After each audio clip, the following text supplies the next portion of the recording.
आज चर्चा करेंगे हम सब कक्षा 12वीं भूगोल विषय के महत्वपूर्ण प्रश्न के संबंध में। तो देखते हैं बिना विलंब के। पहला क्वेश्चन है, निम्न में से कौन रोपण फसल नहीं है? तो ध्यान रखिएगा, रोपण फसल की बात जब आएगी तो ऐसा मत सोचिएगा कि जो फसल रोपा जाता है उसको रोपण फसल बोलते हैं, ऐसा नहीं है। ठीक है, रोपण फसल वो फसल है जिसमें विस्तृत बड़े पैमाने पे वाणिज्यिक रूप से जो है जिसका खेती किया जाता है और उसमें बड़े पैमाने पर पूंजी की आवश्यकता होती है, वैज्ञानिक तरीके से खेती होती है, उसको रोपण फसल कहते हैं। ठीक है, तो यहाँ पूछा रोपण फसल कौन सा नहीं है, तो ध्यान रखिएगा इसमें रोपण फसल कौन नहीं है, तो गेहूँ। गेहूँ रोपण फसल में नहीं आता है, बल्कि कॉफ़ी, गन्ना और रबर जो है वो रोपण फसल है। ठीक है, यानी रोपण कृषि भी दे सकता है क्वेश्चन में कि इसमें से कौन रोपण कृषि है। तो याद रखिएगा रोपण कृषि में क्या क्या आएगा, तो इसमें आएगा कॉफ़ी, गन्ना और रबर। और कौन नहीं है, तो गेहूँ। गेहूँ रोपण फसल नहीं है। धान भी रोपण फसल नहीं है। ठीक है, अगला क्वेश्चन है, खनन की कितनी विधियां हैं? तो याद रखिएगा खनन की 2 विधियां हैं। ठीक है, अगला क्वेश्चन है, भूमध्य सागरीय कृषि में उगाई जाने वाली फसल है? तो याद रखिएगा कि भूमध्य सागरीय कृषि में जो फसल उगाई जाती है वो खट्टे फल होते हैं। प्रायः खट्टे फल भूमध्य सागरीय कृषि में आते हैं, जिसमें कौन कौन आएगा, तो अंगूर आएगा, जैतून आएगा, अंजीर आएगा। ठीक है, यानी ये सभी होगा इसमें। अगला क्वेश्चन है कि हॉर्टिकल्चर किससे संबंधित है? तो ध्यान रखिएगा हॉर्टिकल्चर का संबंध जो फल व सब्जी की खेती से। अगला क्वेश्चन है, मलेशिया व इंडोनेशिया में स्थानांतरित कृषि को का स्थानीय नाम क्या है? तो इसका नाम क्या हो जाएगा, लदांग। क्या बोलते हैं इसको, लदांग, जिसको हमारे इधर झूमिंग या झूम खेती कहा जाता है। ठीक है, यानी भारत में क्या बोलते हैं इसको, झूम खेती। अगला क्वेश्चन है, ब्राज़ील में कॉफ़ी बागान को क्या कहा जाता है? तो याद रखिएगा ब्राज़ील में कॉफ़ी बागान को फेजेंडा क्या कहते हैं, फेजेंडा कहते हैं। अगला क्वेश्चन है, बुशमैन कहाँ के निवासी हैं? तो बुशमैन उत्तरी कालाहारी के निवासी होते हैं। अगला क्वेश्चन है, सामूहिक कृषि को काल खवोज नाम कहाँ दिया गया है? तो याद रखिएगा इसका सही आंसर सोवियत संघ में होगा। ठीक है, अगर इसका जिसका अब सोवियत संघ का तो विघटन हो चुका है, तो अभी रूस भी हो सकता है इसमें। ठीक है, अगला है, निम्न में से कौन सा उपभोक्ता उद्योग है?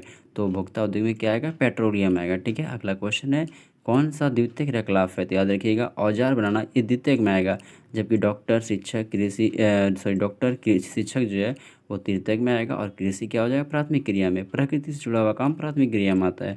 ठीक है, और सेवा क्षेत्र जो हो तृतीय क्रियाकलाप में। तो शिक्षक और डॉक्टर क्या है, सेवा क्षेत्र, इसलिए तृतीय क्रियाकलाप में आएगा, और औजार बनाना जो है द्वितीय क्रियाकलाप में आएगा।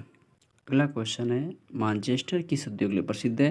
तो याद रखिएगा मानचेस्टर सूती उद्योग के लिए प्रसिद्ध है। ठीक है, अगला क्वेश्चन है, टोयोटा किस देश की कंपनी है? तो याद रखिएगा टोयोटा जापान की कंपनी है ये।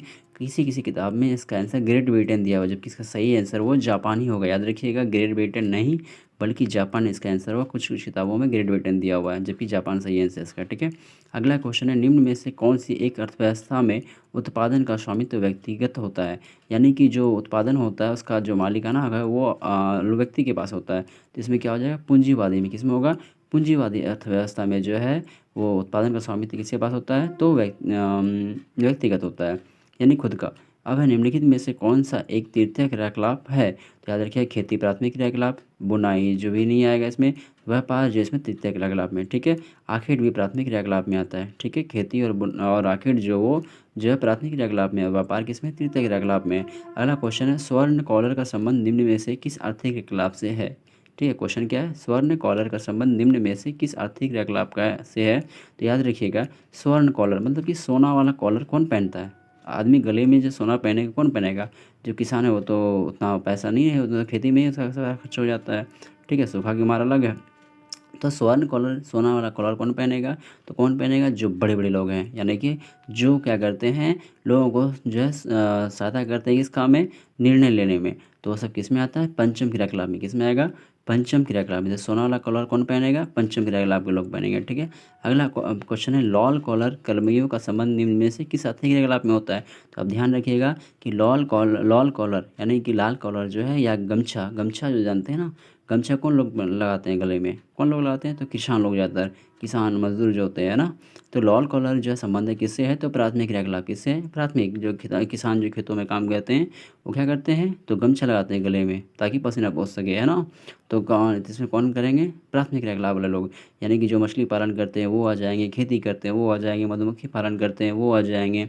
ठीक है, या जो जंगल में लकड़ी चुनने के लिए जाती है वो आ जाएंगे, शिकार करते हैं वो आ जाएंगे, किस में आएंगे, प्राथमिक क्रियाकलाप में। और ये लोग क्या करते हैं, गले में लाल गमछा यानी लाल कॉलर, तो लाल कॉलर कर्मियों का संबंध किससे है, तो प्राथमिक क्रियाकलाप से है। ठीक है, अगला है नीला कॉलर कर्मियों का संबंध किससे है, नीला बोले तो ब्लू कलर, कौन सा कलर है, ब्लू कलर, तो ब्लू कलर में किस में आएगा, द्वितीय क्रियाकलाप में, किस में आएगा, द्वितीय क्रियाकलाप में आएगा, किसमें आएगा, द्वितीय क्रियाकलाप में क्या आएगा, नीला कॉलर वाला। ठीक है, अगला क्वेश्चन है सफ़ेद कॉलर।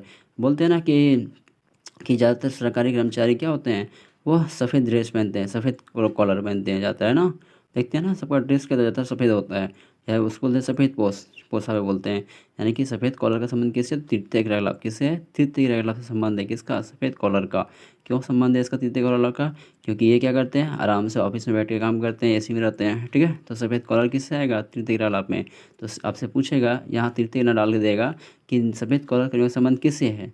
ठीक है, तो याद रखिएगा। तो इसमें सेवा क्षेत्र भी हो सकता है, क्या हो सकता है, सेवा क्षेत्र, क्योंकि सेवा क्षेत्र किसमें आता है, तृतीय क्रियाकलाप में।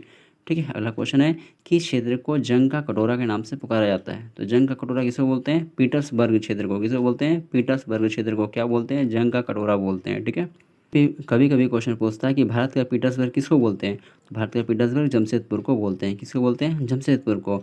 अगला है पर्यटन किस आर्थिक गतिविधि में आता है, पर्यटन मतलब घूमना फिरना जो होता है ना, वो किस गतिविधि में आता है, तो वो आता है तृतीय गतिविधि में, किस में आता है, तृतीय गतिविधि में आता है, कौन सा आता है, पर्यटन।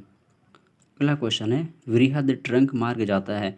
तो वृहद ट्रंक मार्ग जो जाता है वह उत्तरी अटलांटिक महासागर से होकर जाता है। ठीक है, अगला क्वेश्चन है बिग इंच पाइपलाइन के द्वारा परिवहन किया जाता है। तो बिग इंच पाइपलाइन के द्वारा पेट्रोलियम का परिवहन किया जाता है। ठीक है, अगला क्वेश्चन है सुएज नहर का निर्माण कब हुआ था, तो सुएज नहर का निर्माण 1869 में हुआ था। कब हुआ था, 1869 में। किसका निर्माण हुआ, सुएज नहर का निर्माण हुआ। ठीक है, अब है कील नहर स्थित है, कहाँ स्थित है, तो जर्मनी में। कील नहर कहाँ स्थित है, तो जर्मनी में है। किस क्रियाकलाप के अंतर्गत परिवहन गतिविधियों को सम्मिलित किया जाता है, तो परिवहन किस में आएगा, तृतीय क्रियाकलाप में। परिवहन किस में आएगा, तृतीय क्रियाकलाप में आएगा। ठीक है, अगला है दक्षिण अमेरिकी राष्ट्र में से कौन सा एक जो है ओपेक का सदस्य है, तो कौन है, तो वेनेजुएला। ठीक है, ओपेक का फुल फॉर्म याद कर लीजिएगा। अगला क्वेश्चन है WTO का मुख्यालय कहाँ है, तो WTO का मुख्यालय कहाँ है, जेनेवा में। इस क्वेश्चन कैसे घुमा के पूछ सकता है कि विश्व व्यापार संगठन का मुख्यालय कहाँ है, तो जेनेवा में है। तो आप लोग ध्यान रखिएगा, सब्जेक्टिव में क्वेश्चन पूछ सकता है कि WTO का कार्य लिखे, या विश्व व्यापार संगठन का कार्य लिखे, या पूछ सकता है विश्व व्यापार संगठन की स्थापना कब हुई थी। ठीक है, तो इसका क्वेश्चन सारा देख लीजिए इस टाइप का। अगला क्वेश्चन है आयात निर्यात के बीच मूल्यों का अंतर क्या कहते हैं, इसको व्यापार संतुलन क्या कहते हैं, आयात निर्यात के बीच मूल्यों का अंतर जो होता है वो व्यापार संतुलन होता है। क्वेश्चन पूछ सकते हैं आपसे एग्जाम में, व्यापार संतुलन क्या है, ये भी ध्यान रखना है। अगला क्वेश्चन 1948 में स्थापित गेट का पूरा नाम क्या है, इसका पूरा नाम है general agreement on trade and tariff है। ठीक है, अगला बार किस प्रकार की बस्तियां सड़क, नदी या नहर के किनारे होती है, तो याद रखिएगा जो रेख्य बस्तियाँ होती है। ठीक है, क्या होगा इसमें, रेख्य, सड़क, नदी, नहर या रेल पटरी के किनारे जो बस्तियाँ होती है वो रेख्य बस्तियाँ होती है। ठीक है, ये सीधी रेखा में जाती है ना, तो सीधी रेखा में रेख्य बस्ती हो गया। अगला पूछ रहा है कि निम्न में से किस प्रकार की आर्थिक ग्रामीण बस्तियों का मुख्य आर्थिक क्रिया है, तो याद रखिएगा इसका हो जाएगा प्राथमिक।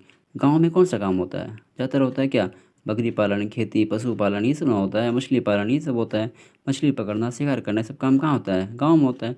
तो गाँव की मुख्य आर्थिक क्रिया क्या हो जाएगी, तो प्राथमिक क्रियाकलाप। ठीक है, अब किसी झील के चारों ओर बसा गाँव किस प्रतिरूप में होगा, तो वृत्ताकार। झील के चारों, झील कैसा होता है, तो वृत्ताकार होगा वहाँ बस्ती।